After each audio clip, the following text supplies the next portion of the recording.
Recording video now. Let me turn this off. I got a good little story to use in the middle of the lost herd thing. Okay. Which was kind of true, but I'm going to fabricate it just a bit to make it sound better. That's fine. Do what you want, Mike. All right. So, you ready? Right. Now for something special. The unit is self-contained with its own saddler, farrier, wheelwright and so on. It's a rigorous training dished out who know all there is to know about horses, and it brings results. We take you behind the scenes now to show just some of the interesting aspects of this training.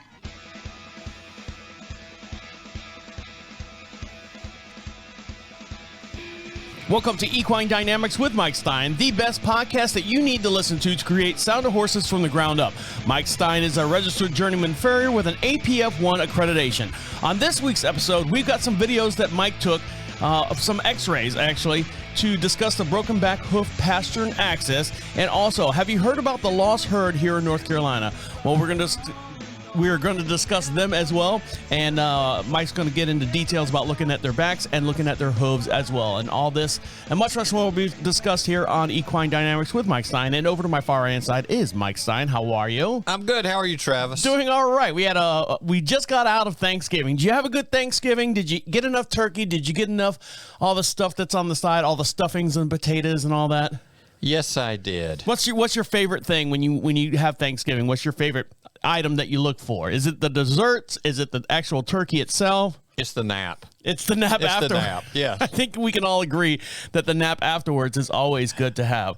This year, my wife made a some kind of cheesy mashed potato with a panko crust on top, which was really, really good. That stole the show. Outside of the turkey and the stuffing and everything, that stole the show. I really liked that this year. It was new to us, so anything new is either garbage or it just takes the cake. Pardon the pun on that. Right.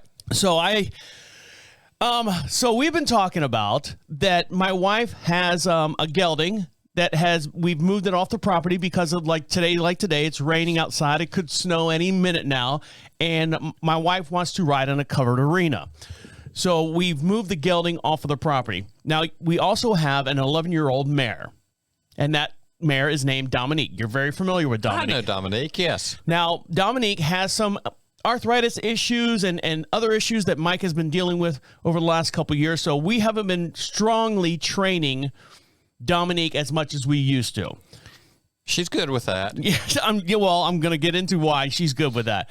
So 3 days a week, my wife drives 40 minutes to go train the gelding, Diego, at this covered arena. Now, on her off days, when she's not driving over there to train with Diego, she wakes up every morning and says, after work today, I'm going to lunge line Dominique because I haven't worked her in a day or two. Right. And then the afternoon comes and the afternoon goes, and then she's in bed, and then the next morning she wakes up and goes, I got to go to my Diego training. Right. So we were talking about keeping your horses fat and happy.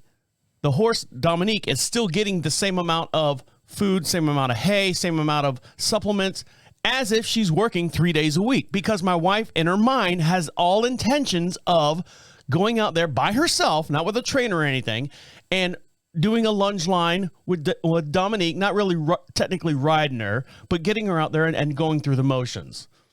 So it's like buying a gym membership and not going to the gym. But if you have a personal trainer that hires you to work out, you're going to go to that personal trainer because that person's holding you, to work out, as to where going to work the horse by yourself.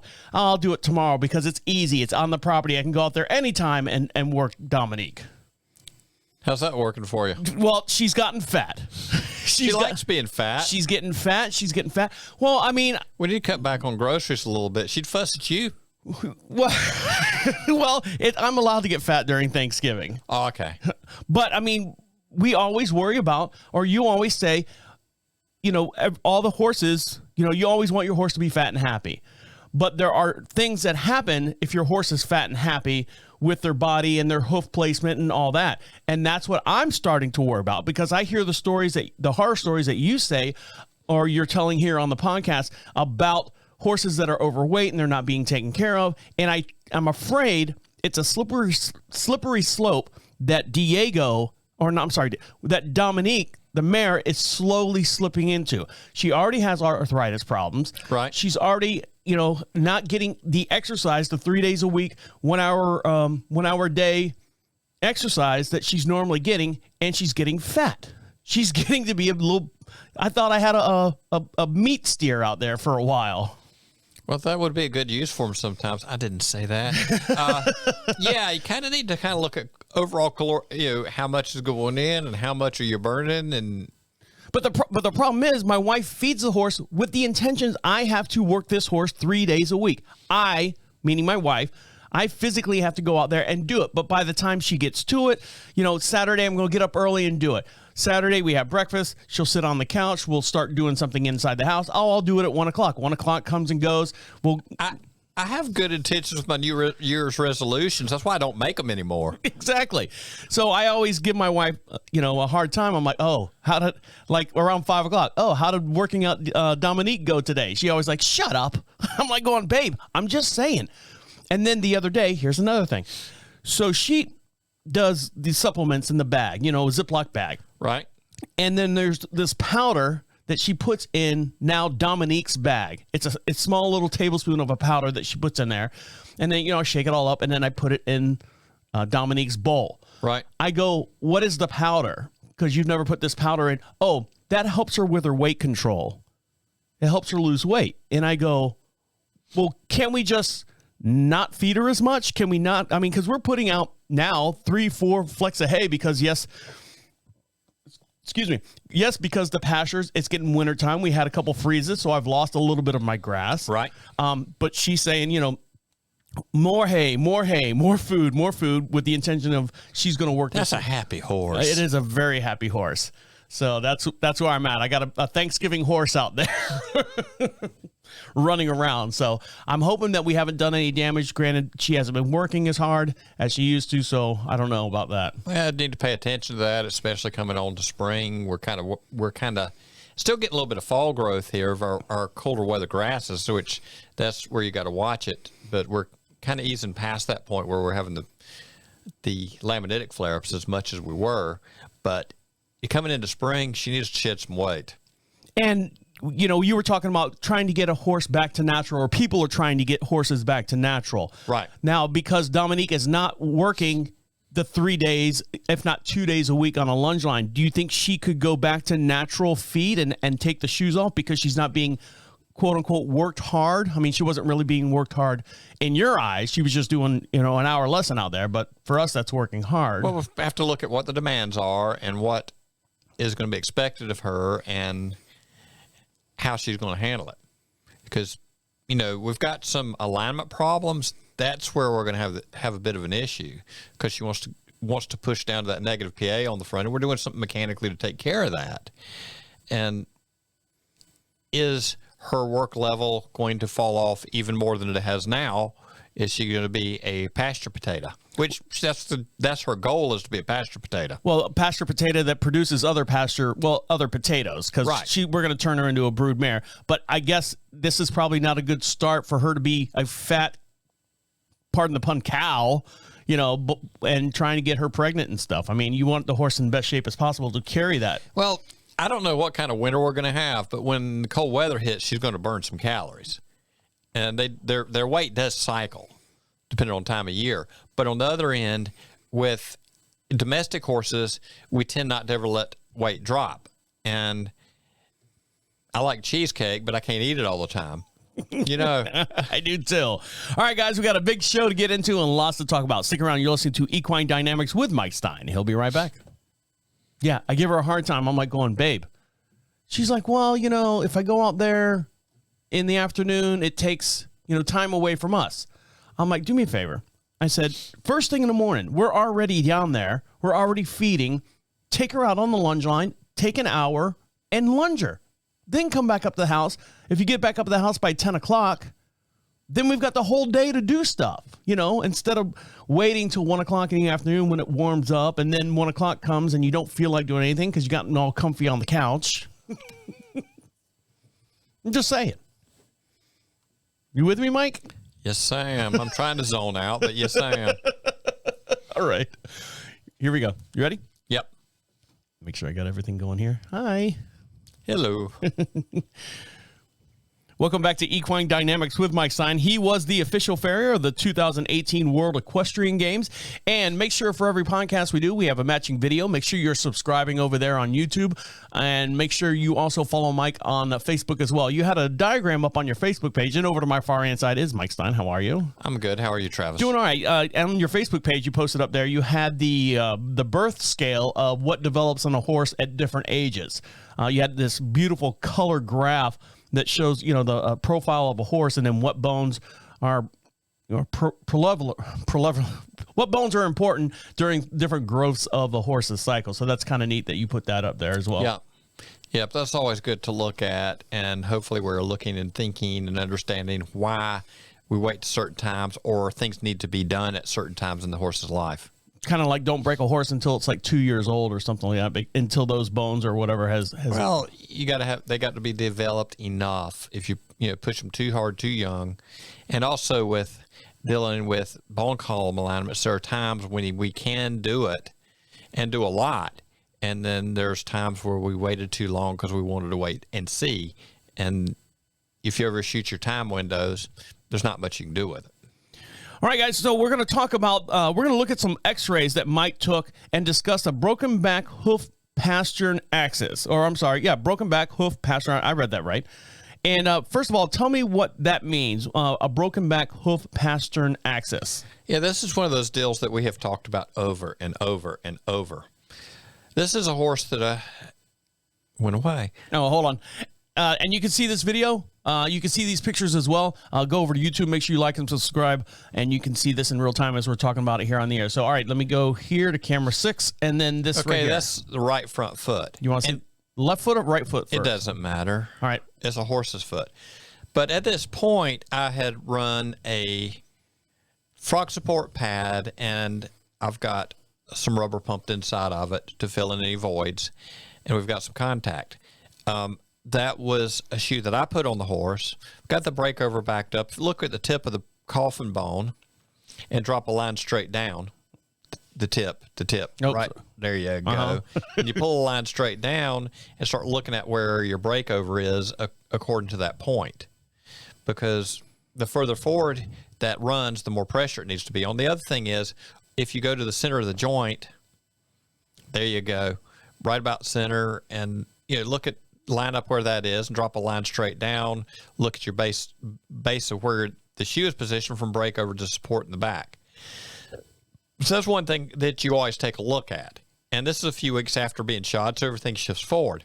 But on the other end, if you just look at that line of the hoof into the pasture and all that, a lot of people might call that not a bad looking deal. And from some horses, it may not be. But if you look at the palmar angle between the coffin bone and the ground, that's a little lower than it should be. And if you look at the long pastern through the short pastern into the coffin bone, and you ran a straight line down that long pastern, where should that mechanical base be if you could line that up? So if with it broken back, it shifts the mechanical base forward out from under the bone column, for one thing. The other thing is, yes, we did do some correction in the shoeing. Hold on. I'm going to give you this mouse so you can move it around. You can move it around on your screen there. Okay. So there you go.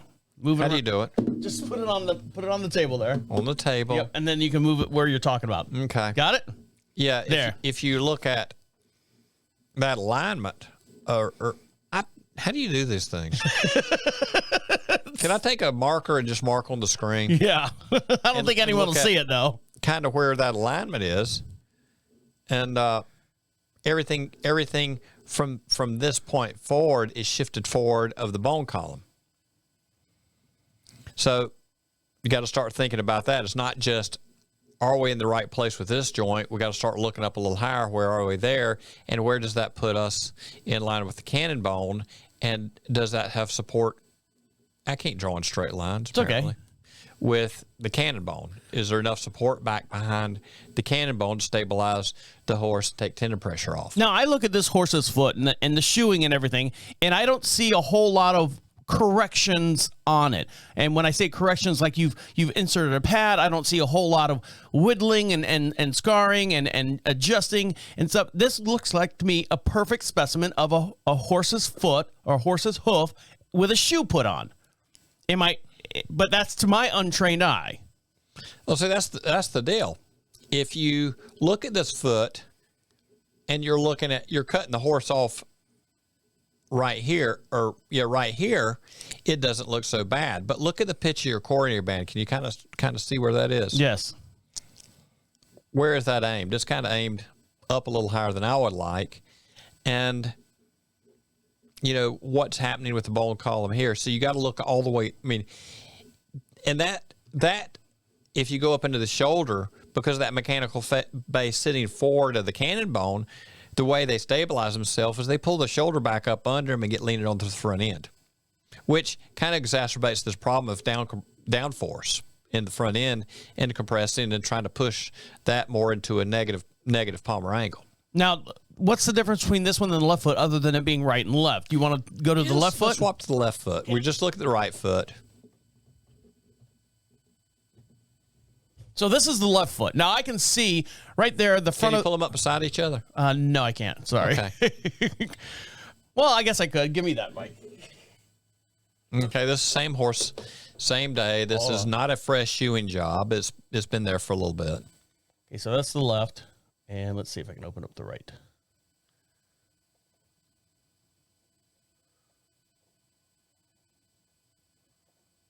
Mike, what you got me doing here? I have no idea. There's one, and let me open up.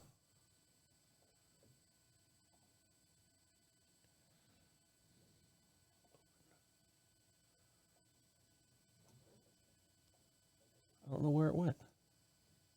You killed it. I know. It's dead. Anyway, there are some differences between left and right as far as the alignment. It's not going to let me do both of them at the same time. Okay. Stick the right one up there. Okay, there's the right one. All right, there's the right one. Okay. Back to the action here. There again on the right side, if you look at that dorsal angle, it's not where we'd want it to be, and you got some of the same issues going on. If we could line them up on top of each other, beside each other, there are some differences left to right. But we're dealing with some of the same issues to different degrees. Oh, I see. Look, so there's the right. There's the right. And there's the left. Okay. And I can see this one's more like leaned back a little bit more than that one there. Yeah. Yeah. One side tends to want to go a little more upright. But we still, when you look at that palmar angle, where is it pushed? They don't match. We've got a decent amount of depth under the horse because look at where your clinches are.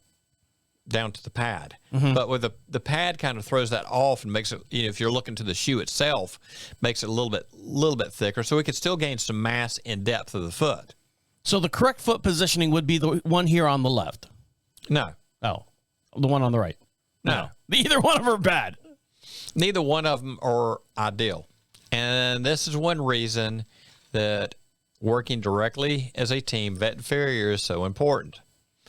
And having your x-rays when you need them is so important, because this was something, looking at this horse, it's like, it's sitting down. So I'm going to do this to a degree, not go massive, because the horse is in work. And oh my God, if we change something real big, it's going to change the way the horse uses itself enough that we're going to have to back off of them, which a lot of people don't like ever backing off, but sometimes you need to. But right there, you've got the numbers, and with some devices I got, I can work off of that. And when you raise the angle of the foot, rocker it however you do, that whole alignment will change, and you'll find that pasturing angle will settle in a little bit more, so that it's not as much as not. If it's 5 degrees difference between the coffin bone and your long pasturing, you don't necessarily adjust 5 degrees on the ground, because the tendon on the tendons and ligaments will allow that long pasturing to settle back just a little bit. If you drop the angle real hard, it'll make the long pasturing stand up straighter. So it's kind of both parts work together. It's not strictly one.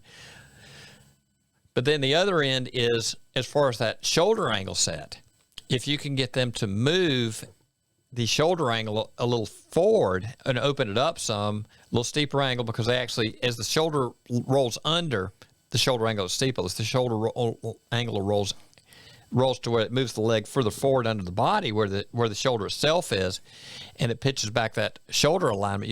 You'll have less down pressure. But then we get into saddle fitting, and then we get into the horse being inverted as far as the way it's been ridden.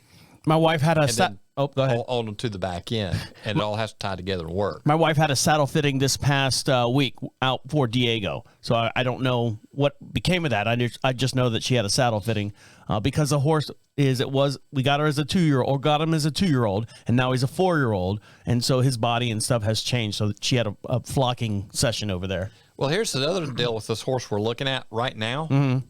We get those angles aligned better. And mechanically, that's going to put the horse at a place where the horse's back can come up a little better. So the saddle that fits right now may not work as well. The saddle may be trying to drive the body back into the position it's in with this foot, which is something that is always, people look at feet. Well, it's oh my God, my farrier's not getting my horse's feet right. Everything up top's trying to crush it down, and we're chasing that so that you got to get the combination working out. Brett is your wife's trainer. Correct. And, we've gone back and forth for years, and I think he's got a pretty good handle on that. But sometimes, my saddle straps to my horse, it fits. But you got a saddle that fits an inverted back is going to try to keep that back inverted. If the back is inverted, it's going to continue to try to drive this palmar angle down. So no matter what you do here on the ground, you still have someone working against you. You're still chasing it, and that's why getting the horse's back strong first is where we ought to be heading before we make these big maneuvers or whatever. Let's get the back strong enough to carry the weight, which sometimes means not doing what humans think is fun. All right, guys, stick around. When we come back, we'll talk about the lost herd here in North Carolina. Stick around. You're listening to Equine Dynamics with Mike Stine. He'll be right back. Take your time. Okay. Excuse me. Don't knock anything over. That's no fun. Still paying for it.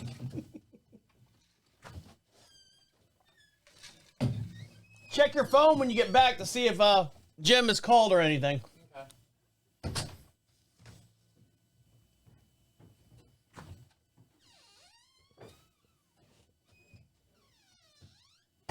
How better?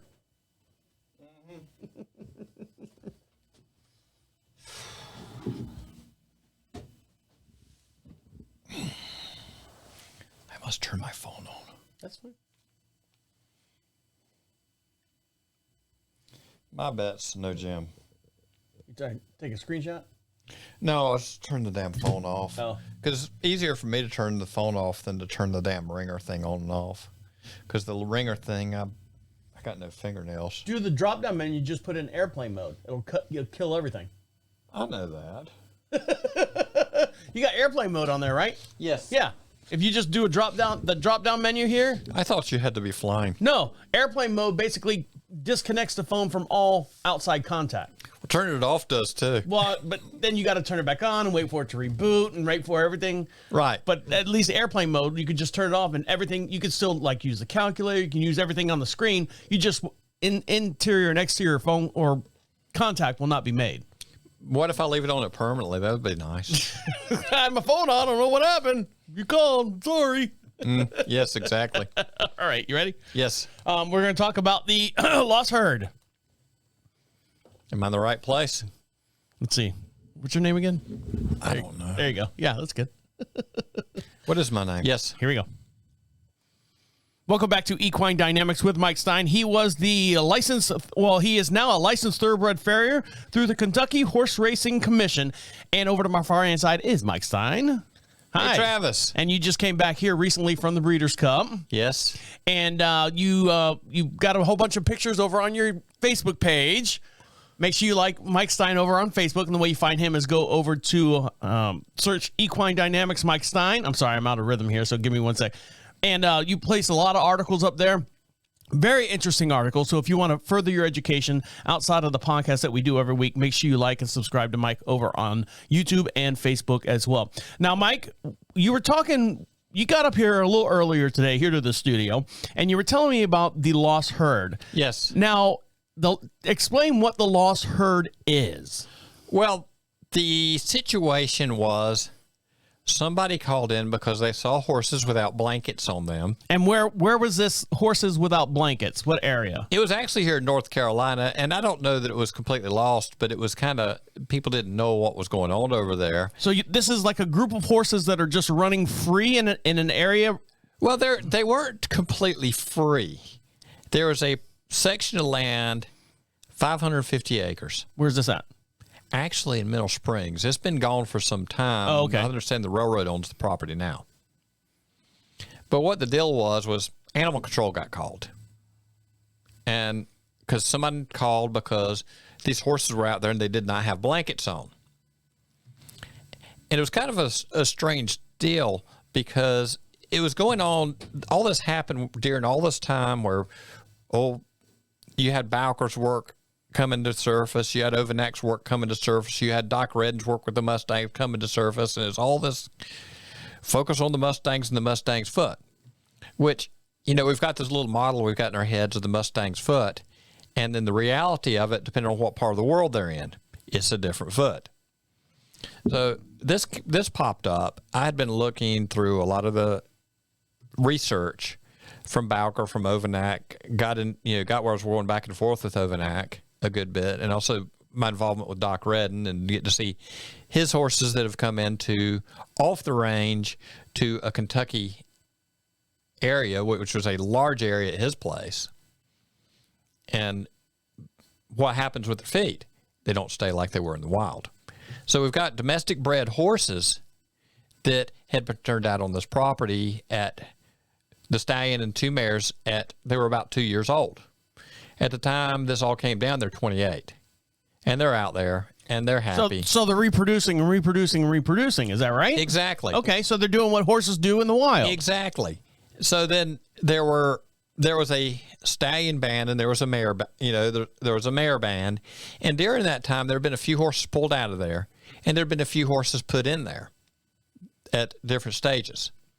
But there was a good many horses out there that had been born out there, not been touched by humans, not been interfered by humans. They traveled back and forth on this property. And, as far as normal feeding and worming and what we normally do, they were not in that schedule, but they look good. None of the horses look poor. And this is 500 and some odd acres. I think it was 550 acres.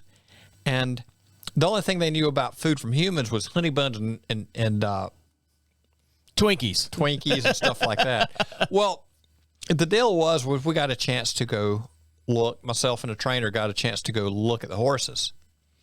So I drove truck out there, and there were some washouts and stuff you couldn't get around, and the horses start coming to the truck. Well, occasionally, from a bakery, there was honey buns and this stuff that was out of date that they would pick up, and they would go out, they'd feed them out the truck window. So the horses would come to the truck. If you got out of the truck, they'd leave. But they were tame enough to come to the truck. Could you put a bridle on them? I wouldn't have wanted to try. Some of these, like I say, had never seen a halter in their lives.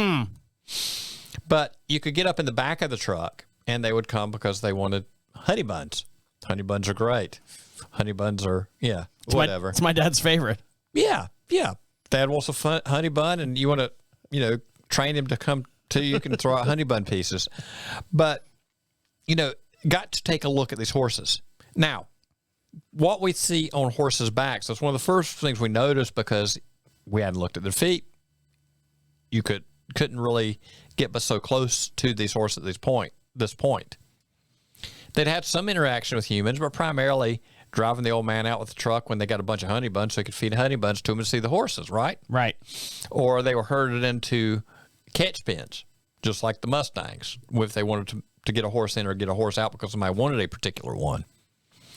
And we're looking at these backs, and the hollows behind the withers, they weren't there. The drop backs on the Stallions and mares, they were not dropped. Their back was in a pretty nice position.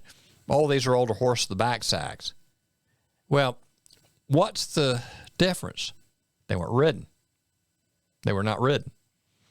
And up at Doc Redden's, looking at the Mustangs they brought in, the similar things there with the back and the pelvis positioning and the shoulder set and the whole bit. It's like, wow, that horse is different. So then you looked at horses that were out there that had been put out, were obviously not out of the same lineage as the Mare and the two Stallions, that, this horse has been ridden, and we got to talk to old Mr. Shannon that some of those horses had. Who's Mr. Shannon? The guy who owned the property? The man who owned the property. Okay. He was old up in years. He was not real mobile. But you could pick out the horses that had been saddled and had riding careers and turned out there. So what are we doing till we put a saddle on them? What are we doing till we throw a human on them? Horses really, they allow us to ride them, and they serve a good purpose for us. But don't horses in their just the characteristic of a horse, they need a job, like they need something to do? Because I know my wife says when we put the horses in the stall, we put hay in the hay nets, right, to keep them from basically just rocking back and forth and being, going crazy, I guess. These horses did not go in stalls. I know, but what I'm saying is that the horses need something to do physically all the time, some kind of work, rather than just living. So they need a purpose. Like what about the horses out on the range? Their job is finding food, eating, and producing other horses. Okay. Now, these were in a North Carolina environment. There was a lot more food. There were a lot more fat horses. There were horses that had passed away out there. I'm sure. I know there are horses that had something happen to them, and they died. Well, you say always, like the lamest horses, the ones that don't evolve with their hooves and stuff, they fall behind in the pack and they end up something eats them. Yep. I don't know what ate them out there, other than we might have had some dogs and buzzards and whatever else. Foxes. We don't have big cats. Well, we have big cats because we've had some cats in the house that were way too fat. But they were not messed with by humans. They moved across the property wherever they needed to, which is, for wild horses, an extremely confined area. Now, and they're not regulated because this is a private property or a personal property. As to the horses like in the High Banks area, where they are somewhat monitored, there is a group of scientists and researchers and stuff that actually go out there and monitor those horses. Well, the monitor, the guy, if somebody came out there and said, boy, that's a really good looking horse, and there were some nice looking horses out there, I'd like to have him. And if they could work out something on that's how they were monitored. Mm-hmm. Some of the horses there were some geldings out there because they had been somebody's riding horse and they were put out. But you had the separation between the Mare band and the Stallion band, and we had the interactions with both from the truck. But the bodies of the horses were very different than our ridden horses. If you look at tightness in the back and you watch the horses move, we didn't have locked up backs. We didn't have bound up backs. No. So as a riding horse, what are we doing to them? And everything that goes on up top, like we've been talking about, affects the feet. The other thing, is that, these guys, they went through the winters. They lived off of what was out there. From what I understand, they weren't putting out round bells or anything else. So their weight cycled. When the grass came in, they put on weight. When the winters went through, they dropped weight. So they came into the spring lighter because of lack of food.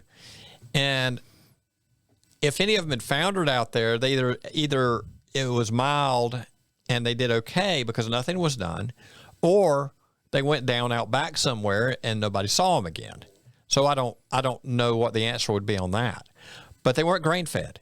They were not fed the diets that our horses that we keep at home are fed. Like my Thanksgiving horse out there. Like your Thanksgiving horse. The other thing is, they weren't wormed.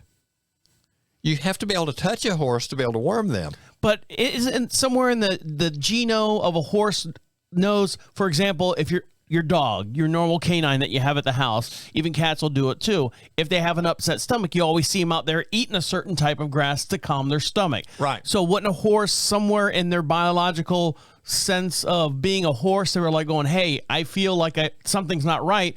If I eat this certain plant, now I feel better. Well, that, and also they had a big enough area that normally with wild horses, they don't eat where they poop.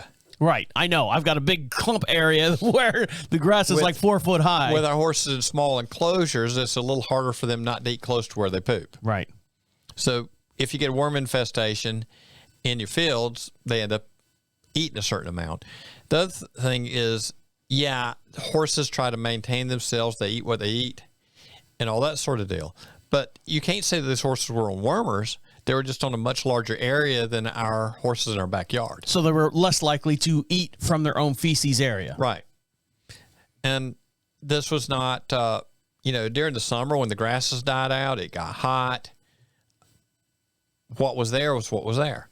When you had your winter die down, what was there is what was there. And they lived through it. What about water on the property? Was there a stream, a creek, a pond, or some kind of runoff that they had to have some kind of, hydration? There was a stream through the property. There was, on one end of the property, there was a pond. So they had that was their water source. But even still with water source, I mean, you got runoff. If you got a stagnant pond, you always hear about bacteria and amoebas and all that stuff. I mean, if it's a pond that has like film on top, fish die underneath. Well, we didn't run any water test.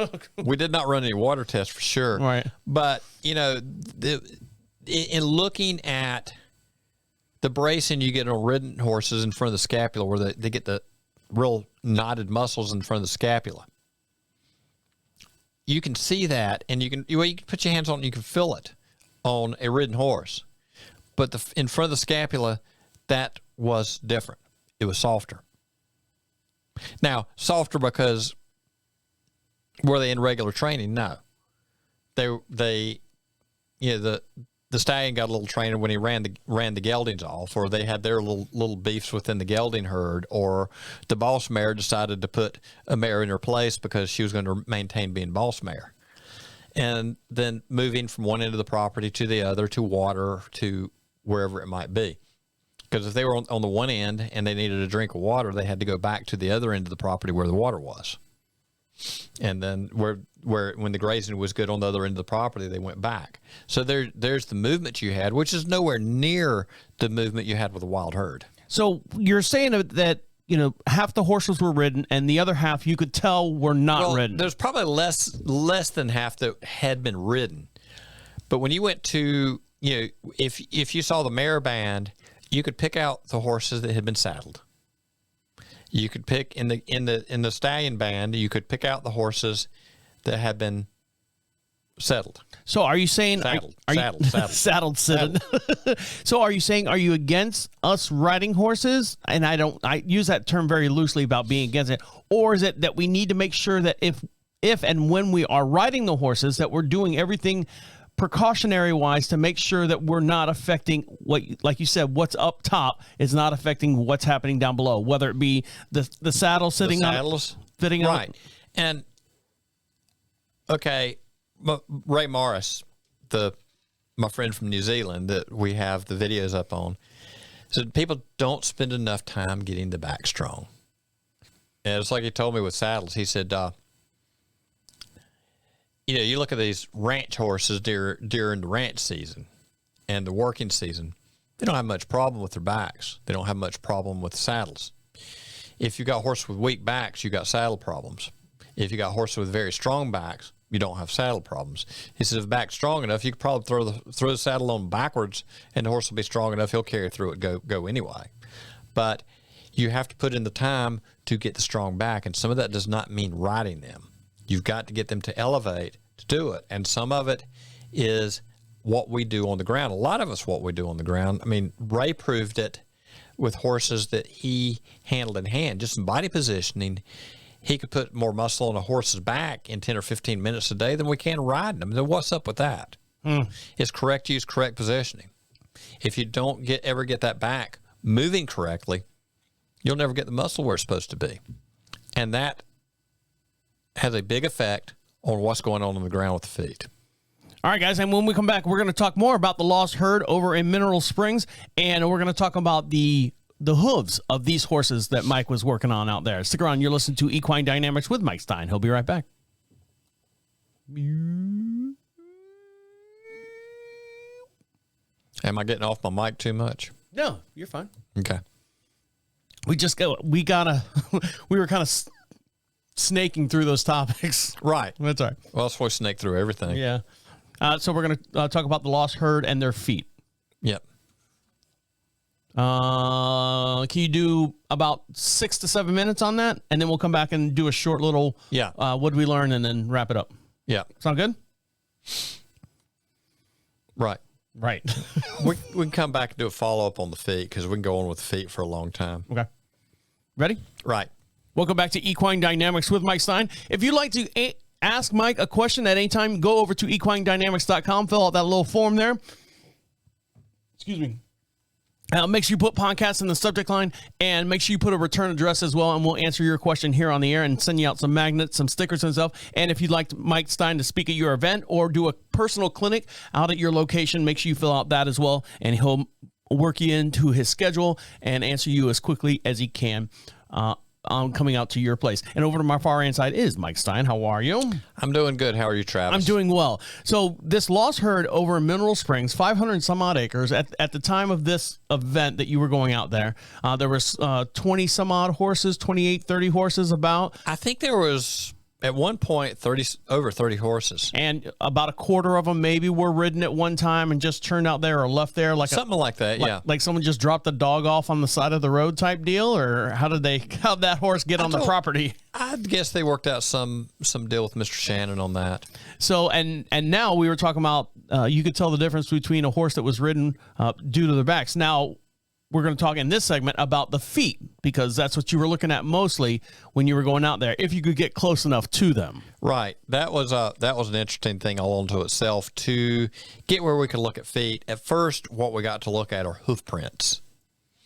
And talking back and forth with Ovanak, because Gene Ovanak, I was talking with him a good bit at this time on this subject because of their mapping of feet when they were doing the paint and the boards and all that on these wild horses, and seeing the loading patterns against a flat surface.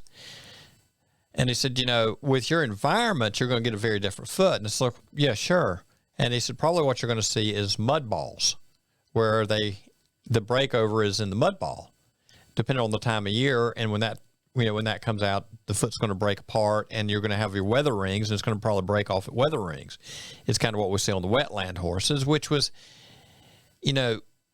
was confirmed a little later when we could get near a horse, because that took some time just getting out there to where we could find which ones were a little more receptive to humans coming around and closer to them. And some of the younger ones were. We never got close to the older stallion and mares. So it's like a learning curve to get out there to get them to trust you. Right. So we had to get through some horsemanship to get them to where it's kind of like which ones would have interest in us, and we could go near them, and learning to approach them without pushing them off too hard because they would leave. But you kind of like working a round pen, this 500 acres with a bunch of horses in it.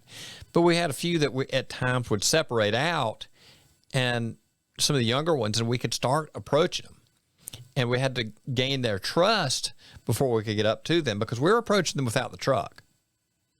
And they came to the truck for honey buns. They did not like humans on the ground.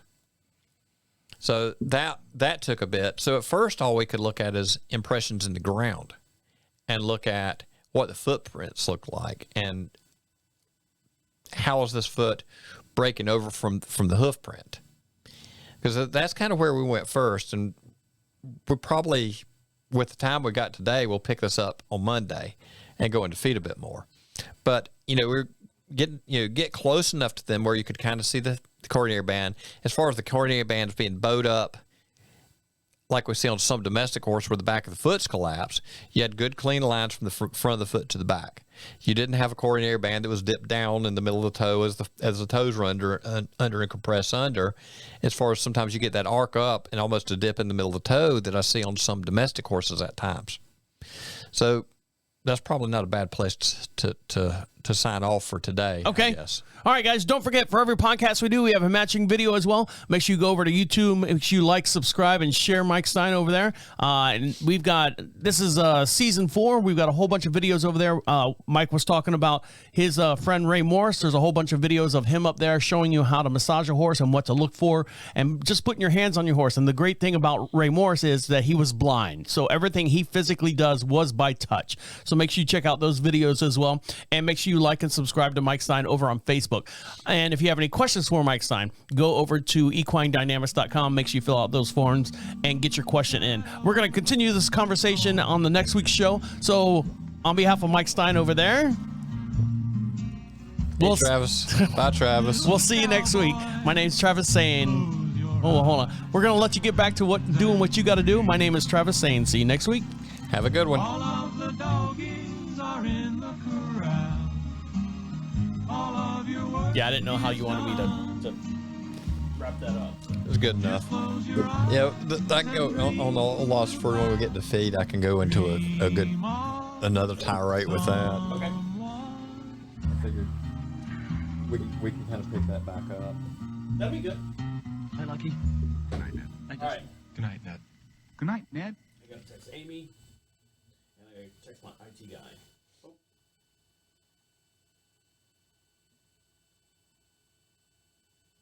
Yeah, we ran a little bit long today, but that's okay. Sorry. We haven't seen each other in almost 2 weeks.